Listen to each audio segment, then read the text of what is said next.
Hello friends, आप Mukesh Goyal. I hope कि आप सारे बहुत अच्छे हैं। और फ्रेंड्स, आज हम अपनी जो पेपर 1 की यूनिट है कम्युनिकेशन, संप्रेषण, संचार, उसके बारे में कुछ बात करेंगे जो एग्ज़ाम के पॉइंट ऑफ व्यू से बहुत इंपॉर्टेंट है। क्यों इंपॉर्टेंट है? क्योंकि आपको पता है, क्योंकि टीचिंग एप्टीट्यूड जो है, शिक्षण अभिवृत्ति की जो बात करते हैं, वो कम्युनिकेशन से, इफेक्टिव कम्युनिकेशन है तो इफेक्टिव टीचिंग है। तो इफेक्टिव कम्युनिकेशन और इफेक्टिव टीचिंग से क्वेश्चंस बनते हैं, ठीक है ना, कि कहाँ पे अच्छी इफेक्टिव टीचिंग होगी और किस तरह का कम्युनिकेशन होना चाहिए, है ना। तो इस तरह से क्वेश्चंस का फॉर्मेशन होता है। तो हम कम्युनिकेशन के बारे में, संप्रेषण या संचार के बारे में कुछ बातें करेंगे जो बहुत इंपॉर्टेंट है। चित्त को शांत करके, मन को रिलैक्स करके सारी बातों को सुनना है। किसके बारे में बात करेंगे? कम्युनिकेशन के बारे में बात करेंगे। कम्युनिकेशन, ठीक है, यानी कि संप्रेषण या संचार के बारे में बात करेंगे फ्रेंड्स। अभी बेसिकली आपको अगर ये पूछे कोई कि कम्युनिकेशन होता क्या है, संप्रेषण या संचार होता क्या है, तो आप क्या बेसिकली हम क्या बात करते हैं कि कम्युनिकेशन क्या है? शेयरिंग है। किसकी? इन्फॉर्मेशन का शेयर होता है, जिसमें सेंडर होता है, ठीक है ना, इनकोडिंग होती है मैसेज की, फिर मीडिया के माध्यम से, चैनल के माध्यम से वो डीकोड होता है रिसीवर पे जाके, ठीक है। और फीडबैक होता है, तो ये साइक्लिक प्रोसेस हो जाता है, 2 वे प्रोसेस हो जाता है। और क्योंकि जब जैसे फीडबैक देगा तो फीडबैक कौन देता है? रिसीवर देता है। तो उस टाइम जो रिसीवर है वो सेंडर बन जाता है और सेंडर है वो रिसीवर बन जाता है। तो एक बार एक बेसिक सा ही क्वेश्चन पूछ लिया, बहुत बेसिक क्वेश्चन था कि कम्युनिकेशन में फीडबैक का क्या रोल है, संप्रेषण का जो फीडबैक संप्रेषण है उसमें फीडबैक का क्या रोल है। तो फीडबैक एक्चुअली में क्लेरिफाई करता है किसी भी जो कम्युनिकेशन है, जो हमारा किसी के साथ कम्युनिकेशन होता है, अगर वहाँ से फीडबैक मिलता है तो इट मीन्स हमारा जो कम्युनिकेशन है, हमारा जो संचार है वो क्या हो गया? सुस्पष्ट हो गया, क्लेरिफाई हो गया। आप किसी को जाके कुछ बोलो और वो कुछ फीडबैक ना दे तो मन में रहता है ना कि शायद सुना नहीं होगा। तो फीडबैक क्या करता है? किसी भी कम्युनिकेशन को क्लेरिफाई करता है, उसको सुस्पष्ट करता है। इस बात को ध्यान रखना। ये 1 लाइनर क्वेश्चन भी यूजीसी ने बनाया है और यहाँ से क्वेश्चन बनते हैं। तो एक और टॉपिक आपके यहाँ पे आता है कि हम क्लासिफिकेशन करते हैं कम्युनिकेशन का। बेसिकली किस किस बेस पे हम वर्गीकरण करते हैं उसके बारे में हम बात करें, और यहाँ से एग्जाम्पल से क्वेश्चन बहुत अच्छे से पूछे जाते हैं। तो मैं बात करूँ क्लासिफिकेशन के बारे में। किसके बारे में? क्लासिफिकेशन, यानी कि वर्गीकरण के बारे में मैं बात करूँ। कम्युनिकेशन का वर्गीकरण मैं करूँ, चलो कर देते हैं वर्गीकरण। किस बेस पे करते हैं? एक तो रिलेशन के आधार पे होता है, यानी कि जिसके साथ आप कम्युनिकेशन कर रहे हो, जिसके साथ संचार कर रहे हो, उसके साथ संबंध कैसा है, यानी कि on the basis of relation, relationship कैसा है आपका, है ना। रिलेशनशिप के आधार पे, संबंध के आधार पे आप बात करते हो। तो संबंध के आधार पे 2 तरह का हो सकता है। एक तो हो सकता है फॉर्मल कम्युनिकेशन। क्या हो सकता है? फॉर्मल, जिसको हम हिंदी में औपचारिक बोलते हैं, औपचारिक। और एक हो सकता है इनफॉर्मल कम्युनिकेशन, जिसको हम हिंदी में बोलते हैं अनौपचारिक। तो फ्रेंड्स, ये रिलेशन है। अगर आपका रिलेशन किसी के साथ फॉर्मल है तो वहाँ पे कौन सा कम्युनिकेशन होगा? फॉर्मल कम्युनिकेशन होगा। और जिसके साथ रिलेशन इनफॉर्मल है वहाँ पे इनफॉर्मल या अनौपचारिक कम्युनिकेशन होगा। तो यहाँ से बेसिक से क्वेश्चन जो पूछे जाते हैं वो एग्जाम्पल से क्वेश्चन पूछे जाते हैं कि which type of communication is formal communication, या कौन सा इनफॉर्मल कम्युनिकेशन है। तो आप एक बात को ध्यान रखना कि जहाँ पे फॉर्मल शब्द आ जाएगा, जहाँ पे फॉर्मल या औपचारिक शब्द आ जाएगा, वहाँ पे प्रॉपर स्ट्रक्चर होगी। क्या होगी? प्रॉपर संरचना होगी। किसी भी मैसेज की इंफॉर्मेशन का प्रॉपर क्या होगी? स्ट्रक्चर होगी, प्रॉपर एक संरचना होगी फ्रेंड्स, ठीक है ना। क्योंकि एक रिजिडिटी होगी कि यहाँ से ऐसे ऐसे मैसेज जाना है ना। जैसे आप किसी भी डिपार्टमेंट में कोई भी कम्युनिकेशन करते हो तो वहाँ पे एक हायरार्की होती है कि ये इन्फॉर्मेशन यहाँ से यहाँ जाएगी, फिर यहाँ से यहाँ जाएगी, इस तरह से चलती है। तो वो एक फॉर्मल कम्युनिकेशन होता है। क्या होता है? फॉर्मल। इसके थोड़े से ड्रॉबैक भी है, डिसएडवांटेज भी है और एडवांटेज भी है। डिसएडवांटेज क्या हो सकता है? क्योंकि ये फॉर्मल है, पूरा रिजिड है और ये पूरा हायरार्की चलेगा कि यहाँ से यहाँ जाना चाहिए, यहाँ से यहाँ जाना चाहिए, प्रॉपर एक स्ट्रक्चर होगी। तो उसमें कहीं ना कहीं टाइम कंज्यूमिंग हो जाता है। ये क्या हो सकता है? ये टाइम कंज्यूमिंग हो सकता है। तो कोई इन्फॉर्मेशन मान लो बहुत जल्दी पहुंचनी थी, लेकिन ये समय बहुत ले लेगी क्योंकि प्रॉपर एक स्ट्रक्चर से गुजरना पड़ेगा। लेकिन और इसका एडवांटेज क्या है फॉर्मल का, कि इसको एज ए आप प्रूफ रख सकते हो, क्योंकि ये बेसिकली जो होता है वो रिटर्न में होता है। किस में होता है? रिटर्न में होता है। तो यहाँ पे जो मैसेज है वो एक तरह से डिस्टॉर्ट नहीं होता, विरूपण नहीं होता मैसेज का, ओरिजिनल मैसेज पहुंचने की पूरी संभावना रहती है फॉर्मल में। लेकिन अगर मैं बात करूं इनफॉर्मल में, अनौपचारिक में, आपको पता है इनफॉर्मल कम्युनिकेशन को एक दूसरा नाम भी जानते हैं, वो नाम है ग्रेपवाइन। क्या है? ग्रेपवाइन कम्युनिकेशन भी बोलते हैं, ग्रेपवाइन। एक्चुअली में ये इसकी कोई भी स्ट्रक्चर नहीं होती है, एक रिजिड स्ट्रक्चर नहीं है, ये फ्लेक्सिबल होता है। जैसे मौखिक रूप से किसी को बोल दिया कुछ ये वो, कोई उसकी स्ट्रक्चर नहीं है। तो इसके भी वैसी बात है, कुछ एडवांटेज है और कुछ डिसएडवांटेज है। एडवांटेज ये है कि ये ज़्यादा टाइम कंज्यूमिंग नहीं है। क्या नहीं है? टाइम कंज्यूमिंग, क्योंकि यहाँ पे कोई प्रॉपर स्ट्रक्चर से नहीं गुजरना पड़ता। ये पूरा का पूरा क्या है? फ्लेक्सिबल है, पूरा का पूरा लचीला है, क्योंकि इसमें किसी भी तरह से स्ट्रक्चर से हमें नहीं गुजरना है। आप किसी जैसे कलरक को बात बोलनी है हायर पोजीशन में जाके, तो सीधा जाके बोल दिया, एक तरह से कोई स्ट्रक्चर से नहीं गुजरना पड़ा, तो ये बात फटाफट पहुंच गई।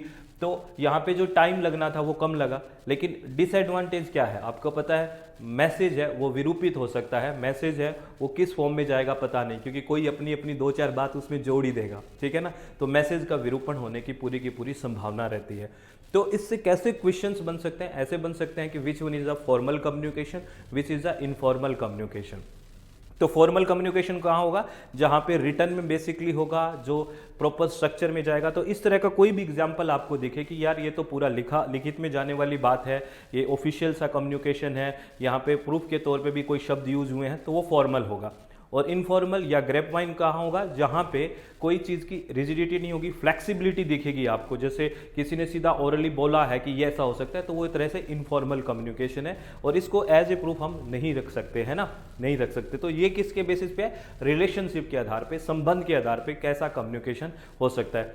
ऐसा नहीं है फ्रेंड्स कि किसी भी ऑर्गेनाइजेशन के लिए इनफॉर्मल कम्युनिकेशन होना ही नहीं चाहिए। इनफॉर्मल कम्युनिकेशन अच्छी चीज़ है, आपको ने देखी कि उसमें टाइम बच जाता है। लेकिन अगर ये एक्सेस में हो जाता है तो कई बार जो मिसअंडरस्टैंडिंग हो जाती है, क्योंकि गलत मैसेज भी स्प्रेड हो सकता है। अगर लिमिट मात्रा में इसको किया जाए तो इनफॉर्मल कम्युनिकेशन एक अच्छा है, ऐसा नहीं है कि ये अच्छा नहीं है, ठीक है।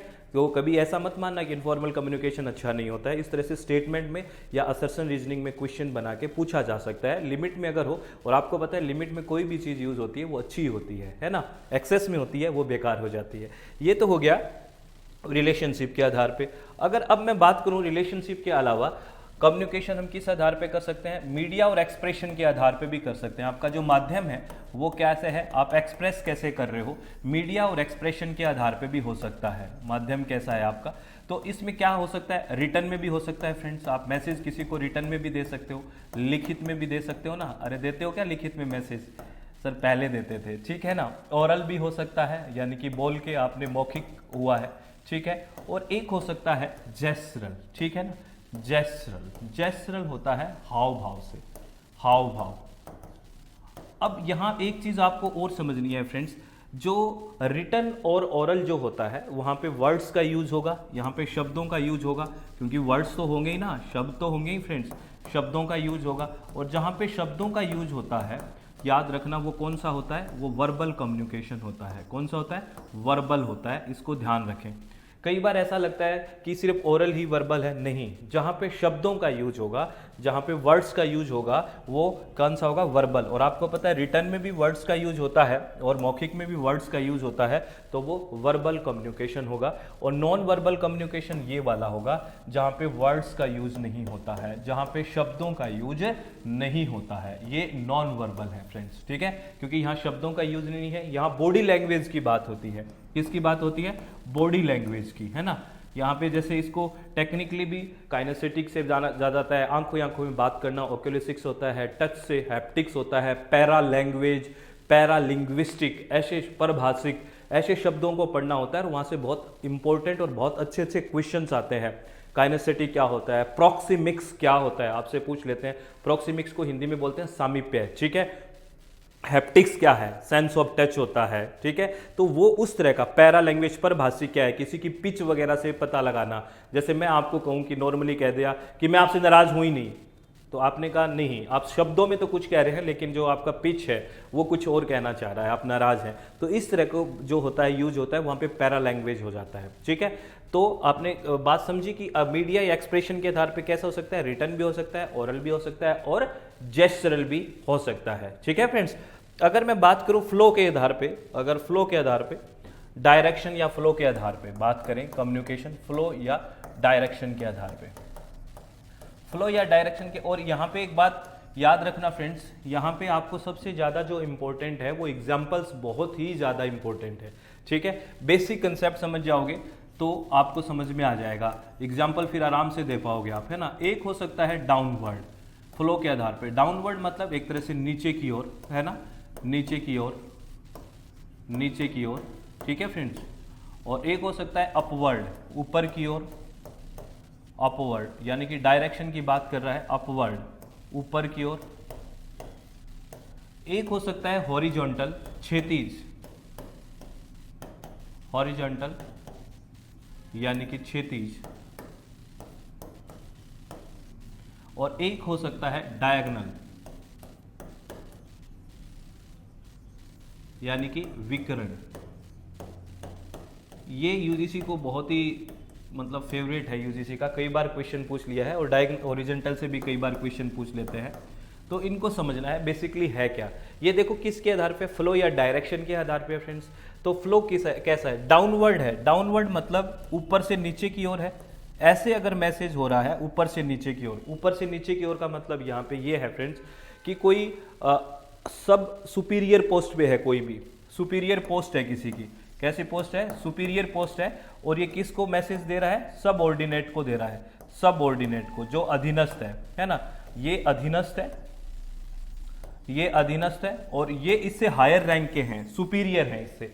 अगर वहां से कोई ऑर्डर आ रहा है, वहां से कोई नोटिस जारी हो रहा है, तो सुपीरियर टू सबऑर्डिनेट वाला कौन सा मैसेज हो गया, ये हो गया डाउनवर्ड। बात समझ रहे हो, यानी कि हायरार्की में, पोजीशन में अगर कोई हायर पोजीशन वाला नीचे वाले को मैसेज दे रहा है, जैसे कोई एक चेयरपर्सन है, ठीक है ना, चेयरपर्सन है, और वो चेयरपर्सन क्लैरिकर को कोई ऑर्डर जारी कर रहा है, तो ये कौन सा हो गया, डाउनवर्ड, नीचे की ओर। ठीक है, बात समझे। और ऊपर की ओर जस्ट ये हो जाएगा कि कोई सबऑर्डिनेट है, कोई भी सबऑर्डिनेट है, अधीनस्थ है, सबऑर्डिनेट सुपीरियर से कोई रिक्वेस्ट कर रहा है किसी तरह की, या कोई किसी तरह की शिकायत दे रहा है कि यहाँ पे मुझे ये शिकायत है, इस चीज़ की मुझे प्रॉब्लम है। क्योंकि ये सबऑर्डिनेट है, जो अधीनस्थ है, कोई ऑर्डर तो दे नहीं सकता ऊपर वाले को, ऑर्डर थोड़ी देगा, रिक्वेस्ट करेगा या कुछ सजेशन देगा, इस तरह से। तो आपसे ऐसे क्वेश्चन पूछ लेते हैं कि सजेशन किस में आएगा, डाउनवर्ड में आएगा, अपवर्ड में आएगा, है ना। ऑर्डर जारी किस में आएगा, तो ऑर्डर किस में आ जाएगा, डाउनवर्ड में, क्योंकि ऊपर से जारी होता है ना, यानी कि ऊपर से नीचे की तरफ जाता है। अगर रिक्वेस्ट की बात करें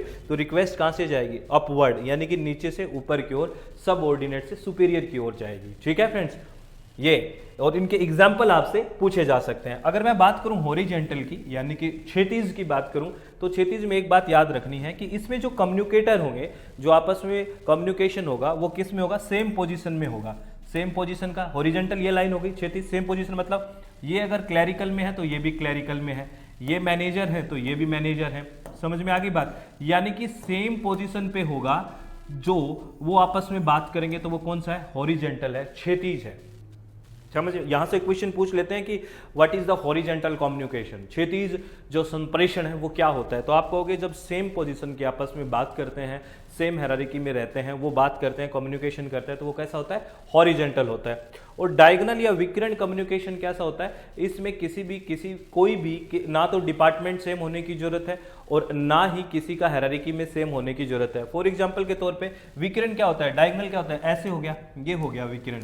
यानी कि मान लो किसी भी ऑर्गेनाइजेशन में कोई मार्केटिंग मैनेजर है और वो फाइनेंस के क्लैरिकल डिपार्टमेंट में बात कर रहा है, तो ये मैनेजर है, ये क्लर्क है, आपस में बात कर रहे हैं, ये मार्केटिंग का है, ये फाइनेंस का है, फिर भी बात कर रहे हैं। तो विकर्ण जो डायगोनल है, इसमें कोई जरूरी नहीं है कि वो सेम हायरार्की में सेम हो या सेम डिपार्टमेंट में, कोई जरूरत नहीं है, वो किसी से भी बात कर सकता है। तो ये कौन सा हो गया, डायगोनल हो गया। तो ये बेसिक कंसेप्ट है। इन कंसेप्ट को अगर जान लेते हैं तो यहां से हमसे क्वेश्चंस बन जाते हैं, क्योंकि एग्जाम्पल कैसे समझ में आएगा, जब हमारे बेसिक्स क्लियर होंगे। ऐसे ही यहाँ पे बहुत सारा कम्युनिकेशन में इंपॉर्टेंट है, बैरियर्स के बारे में बहुत इंपॉर्टेंट है। अभी तो और क्लासिफिकेशन होंगे कि भी कितने लोग प्रेजेंट है कम्युनिकेशन में, है ना।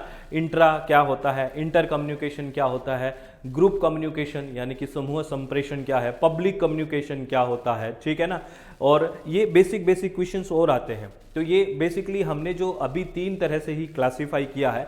एक तो रिलेशन के आधार पे क्लासिफाई किया है कि संबंध कैसा है, दूसरा हमने क्लासिफाई किया कि मीडिया या एक्सप्रेशन के आधार पे कैसा हो सकता है, और तीसरी हमने बात की है फ्रेंड्स की फ्लो और डायरेक्शन किस दिशा में है। तो इनके बेसिक कंसेप्ट को आप समझने की कोशिश करोगे ना तो सारी चीज़ें धीरे धीरे एग्जाम्पल भी समझ में आएंगे और हम गहराई से भी बातें कर सकते हैं।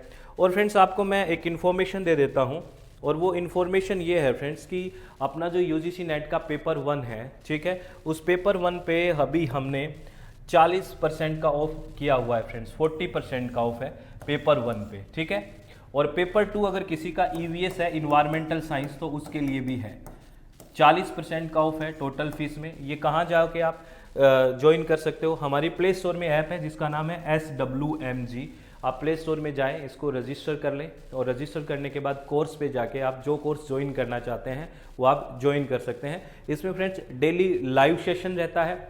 अगर कोई स्टूडेंट लाइव सेशन नहीं कर पाता है तो वो रिकॉर्डेड सेशन भी देख सकता है, इसमें कोई दिक्कत नहीं है। और उसको जो स्टडी मटेरियल है, एक तरह से PDF फाइल्स भी मिलेगी, वो डाउनलोड कर सकता है। अगर आप विलिंग है तो ज्वाइन कर सकते हैं फ्रेंड्स। अभी जो फ़ी है उसमें 40% का डिस्काउंट चल रहा है। हमने मैक्सिमम कोशिश की है फ्रेंड्स कि जो नीडी स्टूडेंट है वो सारे जुड़ने की पूरी कोशिश कर लें, और ऐसा ना हो कि पैसे की वजह से पढ़ाई नहीं हो पा रही। हमने जितना हो सकता था उतनी करने की कोशिश की है। और आप हमेशा खुश रहें फ्रेंड्स, और अपने चित्त को हमेशा शांत रखें, और इसी तरह से पढ़ाई करते रहें। और एक अपना हमेशा ध्यान रखें क्या, कि हमेशा हमें चित्त को क्या रखना है, शांत रखना है। किसी भी तरह की टेंशन नहीं लेनी है, सब बहुत बढ़िया है। बस एक चीज़ ध्यान रखना फ्रेंड्स, रेगुलर पढ़ाई करने की कोशिश करो, है ना। कई स्टूडेंट अब क्या है, बहुत सारे स्टूडेंट हैं, मैं देखता हूँ कि वो ये इस टेंशन में है कि फॉर्म कब आएंगे, है ना, कब फॉर्म आएंगे, कब ये वो आ जाएंगे फ्रेंड्स। क्या अपनी तैयारी है क्या, एक बार हमें ये भी तो सोचना है। तो ठीक है, इंतज़ार सभी को रहता है, लेकिन उतना इंतज़ार ना करो कि हम तैयार ही नहीं हैं और वो आके खड़े हो जाए, फिर क्या करोगे। तो पहले तैयार तो होना बहुत ज़रूरी है ना। तो प्लीज़ अच्छे से अपने आप को तैयार रखो, कंटिन्यू पढ़ाई करो बहुत शानदार तरीके से, और किसी चीज़ को रटने की कोशिश मत करो, हमेशा कंसेप्ट्स को समझने की पूरी कोशिश करनी है फ्रेंड्स, ठीक है। तो आप प्लीज़ हमेशा चित्त शांत रखें, खुश रहें, और इसी तरह से पढ़ाई करते रहें। ऑल द वेरी बेस्ट, बहुत बहुत धन्यवाद। Thank you, thanks a lot friends.